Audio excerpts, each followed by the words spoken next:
19. Imaginaire et ruralité. La ruralité se construit dans l'imaginaire autour d'un espoir d'apaisement, le simulacre d'un retour à une authenticité et à une origine jadis égarée dans la vaine agitation de la cité.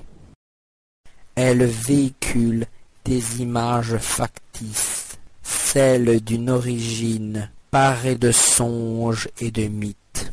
Ô doucereux souvenir de l'origine! Pour nous, la ruralité possède un parfum délicieux d'ancestralité. Il s'agit du sentiment de retrouver ce que nous avons perdu, ce que nous perdîmes, de retourner vers l'enfance du monde.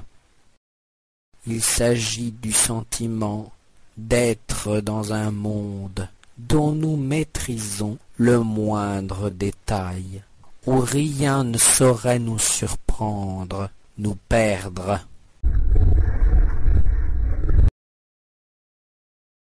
Nous rêvons d'un lieu où la pensée reste libre d'être elle-même, un lieu où l'isolement protégerait des modes superficiels, un lieu exclu de toute influence extérieure, où notre pensée émanerait avec certitude d'elle-même et non du bruissement du siècle.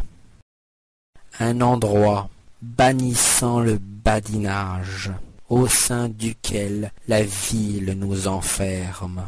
Le mont Athos, par exemple, constitue le modèle de ces lieux où le mortel peut enfin puiser en lui-même la force de devenir ce qu'il désire être.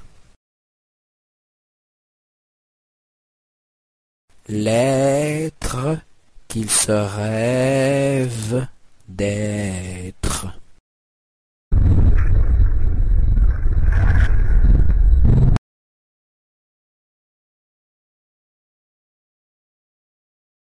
Cependant, ne serait-ce pas une conception réactionnaire de l'histoire, un enfermement dans un souvenir plutôt que dans une espérance, un enfermement dans un souvenir plutôt que dans une espérance. Il faudrait se consacrer à la construction, à l'adaptation de nouvelles techniques, à la confrontation avec la réalité et la matière, plutôt que de se perdre dans les songeries d'un monde défunt, dans les paradis artificiels du mythe, bref, dans l'illusion d'une édénique ruralité.